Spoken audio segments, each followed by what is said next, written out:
Difficult conversations, they're hard to have, but we're going to jump in on that topic in this episode.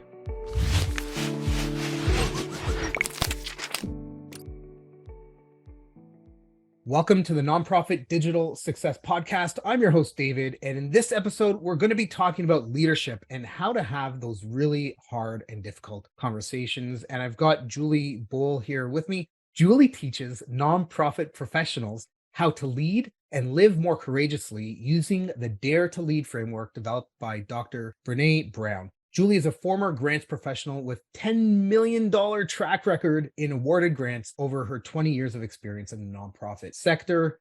Julie, thank you so much for joining on the episode today. Really excited to have you talk about and give everybody some insight around hard conversations. Hopefully, our conversation is not going to be a difficult one today.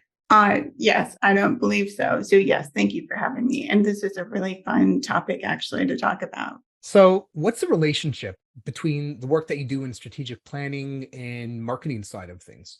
Yes, so it's so interesting that we're going to be talking today because yes, I do strategic planning and I do the work of Dr. René Brown, which is really leadership development. So we do strategy, where's the organization going? And then we get into the nuts and bolts of how is the organization operating? Are we doing what we need to be doing? And are the people interacting the way they need to? But on the strategic planning side of things, what we do is we go in right away with an assessment called ICAT, the Impact Capacity Assessment Tool is what it's called. And nearly every time we go in with a nonprofit and we do this tool, one of the very top issues that comes up is awareness of the organization. So this marketing piece is so critical and it very often becomes a priority when we do the planning process because people need to know who you are. They need to know why they need to support you. And so we get really clear on, vision, goal, mission, and all that stuff translates over to the marketing work as well. So yeah, I do want to give a shout out to why that's so important to have that marketing piece in place, to be visible, to have that awareness because people can't support you or find you if you don't. And I think some of the hard conversations come from doing that research and digging in, right? The board, president, executives, VPs, they might have their own opinions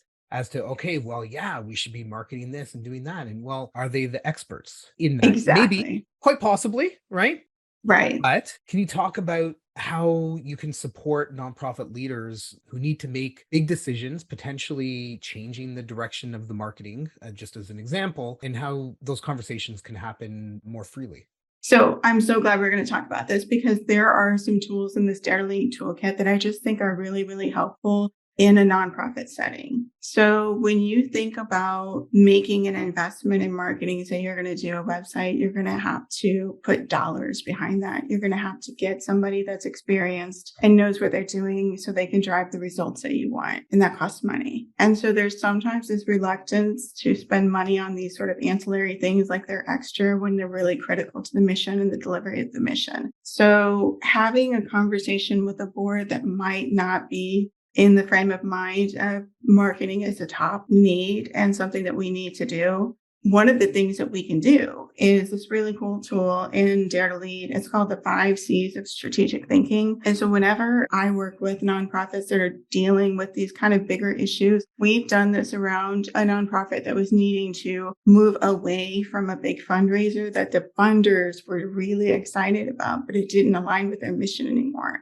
So we unpacked it with this 5 C's tool and really got context around why are we making this decision? And so when you use a tool like this, or this tool in particular, you can get down to some details and some perspectives that might not be considered. And so you have your own narrow lens that you put on when you're trying to make a decision and you're trying to convince somebody of your side. But this helps you kind of unpack what are some of the other variables that are here. So that's one of the first things that I would do is invite people to think about the 5 C's of strategic thinking and go through this worksheet and go through this exercise before actually taking the decision to the board or taking the question to the board of, can we do this? Will we do this? So I'm going to just, if you're good with it, I'm going to go ahead and unpack what this is. And we can kind of play with what that looks like if you're going to be making an investment in the website. So I'm going to roughly run through the 5 C's. So color, context, connective tissue, cost, and consequence. And that consequence is one of my favorite ones. Here's the question behind it.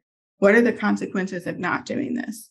Of not being out, not being seen, not being known by the public? Sometimes that alone can help drive the decision making. So color, what does done look like in this case? What's a full picture? So set a clear intention and assign the level of importance. When you're doing something, especially after you've done strategic planning process and you've said awareness is a key issue for us, you're setting a level of importance here and you're saying, what does done look like? Well, we want to be known to our target audience and we want funders to know about us. So this is a critical piece and this is why. Context, what else is going on in your organization that you need to consider?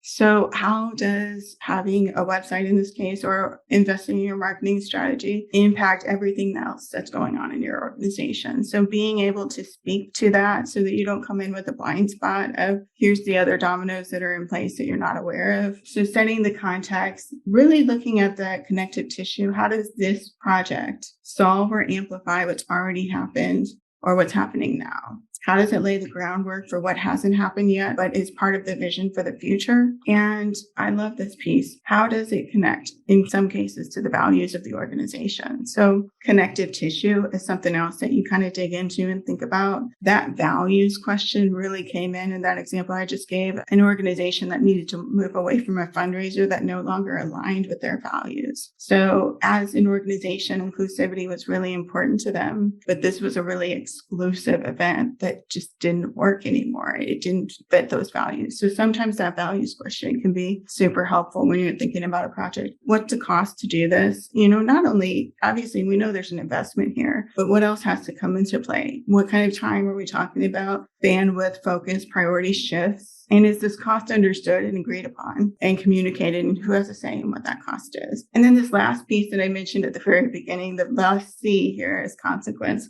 What are the consequences of not doing this, of not investing in this marketing and this website that we need to be seen and visible and known to the community? What's at stake? And what are the consequences of getting it wrong? Are there any unintended consequences to anticipate or problem solve now? So I love this when you're thinking about taking a decision to the board, because it really forces you to flush out your thinking and consider the bigger picture in some cases and what other perspectives might be coming from the board as well to think through that. Yeah, I think it's important to take the time and really strategically go through, not just on your own, but pull your team together and have the conversations. Be like, if we do this, it's going to cost $50,000, $2 million, whatever it happens to be. Okay, what are the consequences of that? I think consequences is a really, really key one. And I think the people that would be coming from the decision maker's standpoint be like, we can't do that because X, Y, and Z. And if you've already thought through what those issues happen to be or might potentially be, you've got already one step ahead in the conversation where you can be like, yes, we've actually thought about that. And maybe even presenting it as you're pitching it and going, here's some of the potential pitfalls of doing this, right? Like $2 million.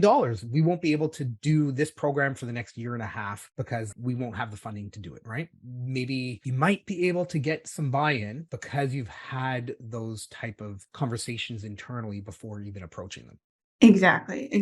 And that you are in any big decision or project that you're looking to undertake, you're considering the variables other than the money. So the time, the bandwidth, the focus, and the priority shifts that are going to come with it. Because that's just a reality. If we want something new to come to the table, it is going to have an impact. And what's that impact going to be? And are we prepared to absorb that expense, that cost? Absolutely. I love that. And you said something right at the beginning, just before you kind of got into the 5 C's, Yeah. which was about an investment, right? And framing costs as investments in the organization will do a big mind shift in the people that you're talking with. People are expenses, right? But without people, you can't run the organization. So investing in the right staff or the right consultants or the right software or the right computers or the right location for your business. Maybe you want to be, in a really highly dense populated business center. It's going to cost you more than being further out from like the core downtown of whatever city. There are reasons and rationales for spending the money as long as you can explain the intent and the purpose of it. And thinking of it as an investment will help kind of shape that conversation. Sometimes there's this notion that, we can kind of do it ourselves. We're doing fine. We'll hire an intern. We'll do this little extra thing. We'll throw this thing up. But the cost of doing something when we don't actually have the expertise, there's such a learning curve there. And you're the brunt of that learning curve. So strategic planning, I got into it. Actually, I was a grant professional before I got into this line of work in consulting. I sat on a strategic planning committee for 2 years that had high level faculty members at the university level and deans involved. And we spent so much time and energy doing something we had no business doing, and we had no idea what we were doing. If we would have added up the dollars in that room that went into it, that cost would have been triple what pulling in an expert would have been. So yeah, what's the cost of what you're doing right now? Because there's a cost of that too. Absolutely. I remember when I was working in the nonprofits, having meetings and bringing in VPs and being like, all right, your salaries are disclosed publicly, right? If we break that down on what a per hour cost is, having 4 of you in the meeting, plus me and some of my colleagues there, we're looking 15,000 an hour kind of. You're not thinking about the cost of time because they're already there. Yes, yes, yes. And attention. So how fractured is that attention of that VP or the executive director? And what's the cost of adding one more layer to that person's plate? So yeah, attention too. Absolutely. Not to kind of like toot our horns as consultants, but I'm saying right? The key to it, though, is by bringing in an expert, whether they're there for a day to talk with you and maybe workshop something, or to actually bring in for a couple of months to help through a solution for a problem that's happening. Bringing in the expert gives you that shortcut. You can bypass that learning curve. I do believe in the fail frequent, fail often kind of mentality. Like, you got to give things a shot and all of that. But when it's your organization that's kind of not necessarily on the line, but in need of something, sometimes it's not even worth the brain power and brain capacity when you can just have a conversation with somebody and maybe they're $2,000 an hour, but having them come in for a half a day to sort through something or to talk or whatever it happens to be, they might set you on a different course than what you were thinking. And that would be the right direction. Absolutely. Absolutely. And literally can save years of struggle to have the right person advise you. Yeah, it's interesting when we work with nonprofits, they have to invest in infrastructure. So these investments are happening, and you would never dream of bringing someone in that didn't have plumbing experience to do the plumbing for the building. So we expect this level of experience and knowledge when we bring in professionals. We need it on all fronts in this space as well. Absolutely. Okay, so moving along a little bit, how can nonprofit leaders stay in a hard conversation with board members when they don't agree with the board member? That's why I love this Dare to Lead work so much. So Dare to Lead is a courage building program. And you think, why do we need courage building and leadership? Well, it's exactly this. How do you stay in a hard conversation without getting triggered? So we have this toolkit again. What you're doing is you're managing your discomfort in vulnerability. Vulnerability is defined as the emotion you experience when you're facing risk, uncertainty, or emotional exposure. So you don't know. You can't control the outcome of this conversation. How do you manage that feeling of that vulnerability? And so there's a few things that we can do, and I'll just unpack a few of them just to offer to the listener. But one thing is just getting really clear on your why of why you're in the conversation. What's most important to you? And setting ahead of time what your definition of success is. I think sometimes we get fixated on the only positive outcome is I win. I win the argument. But really, it comes down to, I love this phrase that comes from the Dare to Lead work, clear is kind. Was I clear? Was I in my integrity when I shared my work? Did I stay in my integrity? And did I say what I needed to say? So sometimes we'll wimp out when we're in a conversation and just like, you know what, I'm out. And so as long as you can set your sort of definition of success ahead of time, I think that can help anchor you when you're there to remember here, clear is kind. Here, I'm here to educate. I'm here to inform. And the other piece is we really encourage people to lean into curiosity. So you're in this conversation to learn more from the other side. Another thing I really love about Dare to Lead is we actually kind of practice, what she calls a rumble, which is, let's see, the definition is a discussion, conversation, or meeting defined by the commitment to lean into vulnerability, to stay curious and generous, to stick with the messy middle of problem identification and solving, to take a break and circle back when necessary, to own our parts. So going into a rumble could be this conversation where you are two different viewpoints on an investment that you need to make, which is a big deal. If you make an investment here, that means something's going to get cut somewhere else, or something's going to have to be delayed somewhere else. We expect people to be passionate about something of that nature. So tools to stay curious in a conversation are called rumble tools. Some sentence starters that you can use. I'm curious about. Get information back from the person that you're talking to instead of sort of having your bulletproof armor and here's all of the things that I came up with in my 5 C's. But we want to actually get back from the other person information. So curiosity, lean into that curiosity. I'm curious about, tell me more. And I love this. That's not my experience. If we're in a point of difference, I'm wondering, help me understand. So sometimes we blank out in these hard conversations. We don't even actually have the language and the words to say what we want to say. So that's why I love that we actually practice this. We need to practice having conversations and leading conversations and staying in tricky conversations with this language. So tell me more. That's not my experience. I'm wondering, just starting. I'm wondering, help me understand, walk me through that. And what's your passion around this? Or tell me why this doesn't fit or work for you.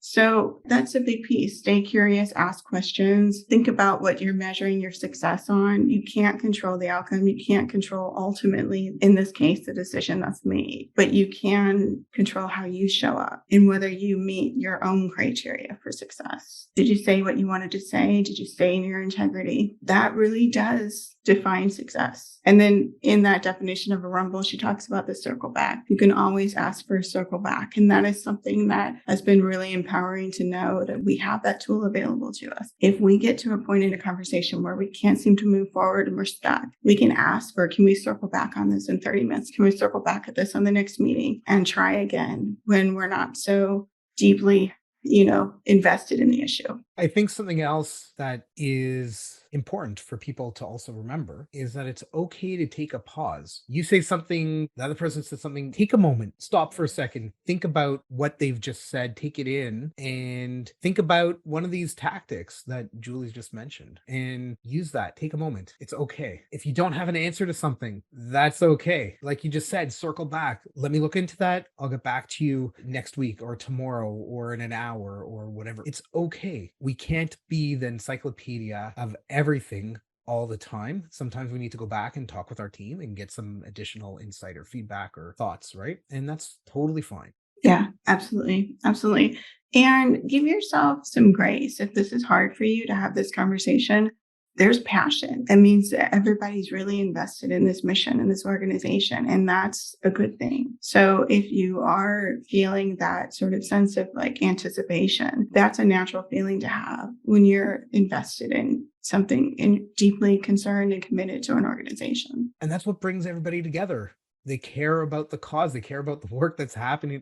Ultimately, everybody at the organization is there on the same team to try to make things better or help or raise money or fight cancer or whatever the goal or the mission is. Everybody should be there on the same path moving forward together. Sometimes, you can kind of veer off and people kind of have like their own agenda or whatever, but I would say a good 90% or more are there. And it's a matter of having the open dialogue in the conversation to really make everybody be part of the team. And sometimes it might just be level setting at the start of the meeting. Hey, we're all here because X, Y, and Z. Let's make the most out of this meeting and let's deal with this specific thing. That in and of itself would be a hard piece to talk about, a hard conversation starter. But I think it's important that you don't want to say, no questions or stupid questions, because then it just like kind of brings everybody down, right? But we're all here together to figure out the next move we need to make in our marketing. Let's brainstorm and then talk through. And bridging that gap, I think really helps. Yeah. And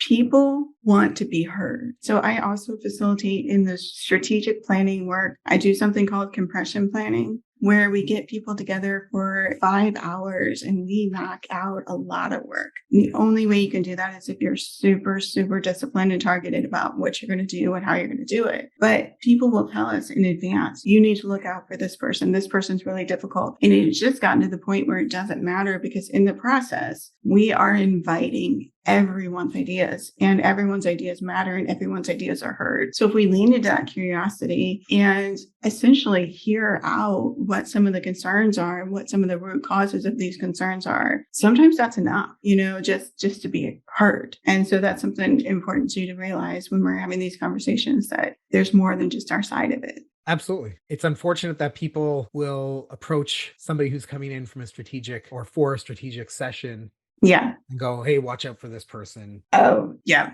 Come on, Yeah. blank slate. We're all here. Let's just deal with the topic that we need to work through. And I meet with a lot of people also. We can see really easily where there are things. You don't need to let people know. Like, you don't want to, like, if you're conducting a survey, right? You want it to be a scientific based survey. You don't want it to lead people. Right? Yes. By giving somebody any kind of heads up, if that's what we're going to call it, it destroys morale. Yeah.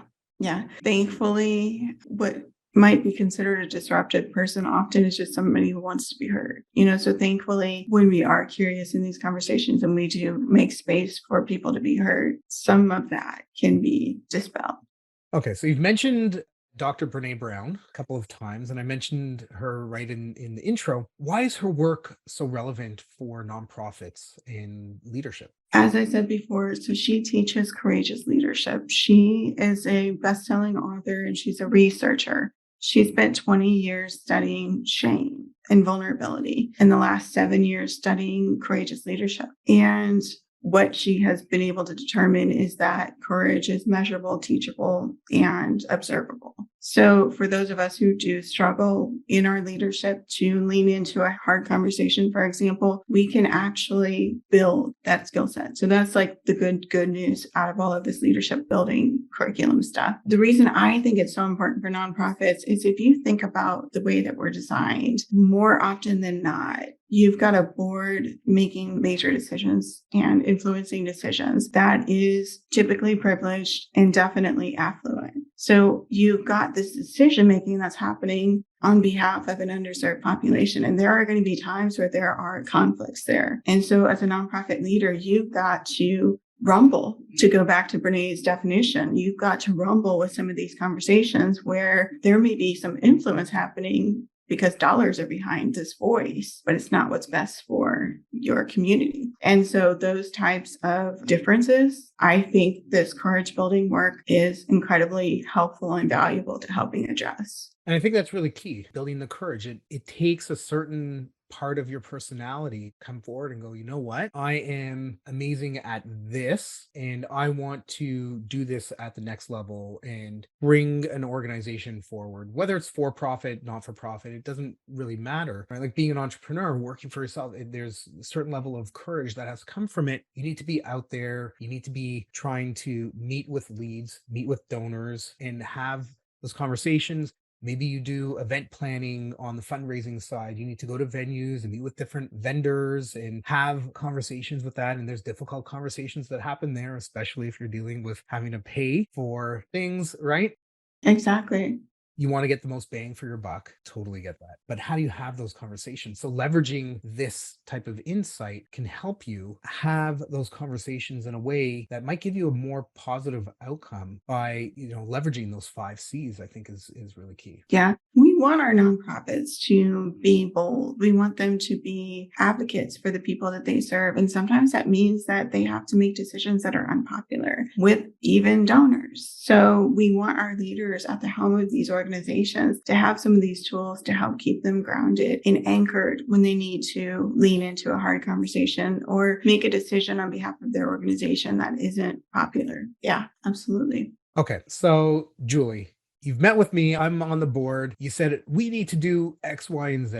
And we say, well, we don't think that that's the right thing, but you're the expert, Julie. All right, fine, go for it. Let's see what you've got, right? You've gone down that road. Didn't quite turn out how you wanted it to. So you had a little bit of a fall or fail with it. How do you get back up after that when something didn't turn out the way you had anticipated or you had told people that it would? Yeah, so I'll give you an example actually, because the arena is a metaphor that Brene uses a lot. It's based on this poem back here, Man in the Arena. And if you think about doing something hard, you can think about yourself kind of in the middle of this arena. That all eyes are on you, and you've had this fall, you've had this stumble. I had an experience that was like this leading compression planning, which I mentioned before, which is this sort of accelerated planning process. I led my very first compression planning session with a board after I left full-time employment to be a consultant. And we just breezed through the first 4 hours of the session. It was beautiful. Everyone was in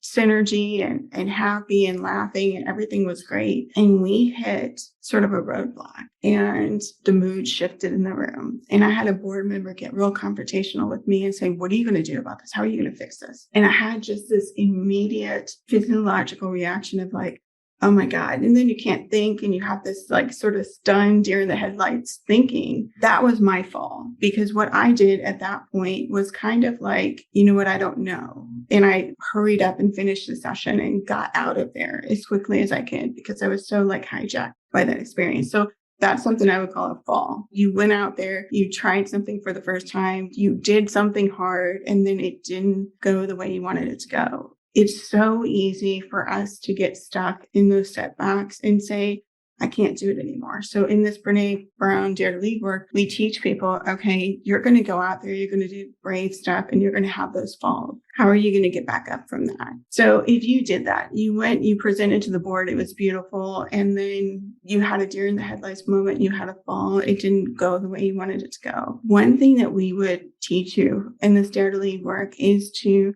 really start to get honest with yourself about the story that you're making up during that fall. So for me, in that deer in the headlights moment, I made up a story like instantly. I don't know what I'm doing. I'm a complete failure. I don't, what is that story that you're making up, which she calls an SFD, a shitty first draft. So we actually teach people to write out their SFDs. And it is such a powerful practice. So if you have one of those moments where you went out, you did something, it was hard, and you kind of face planted, we want you to write out what your SFD was, what that shitty first draft in your mind was when you had that deer in the headlights moment. What were you telling yourself? Put it on paper. And when you put it on paper, you're going to realize more often than not, this story doesn't really add up. You know what I mean?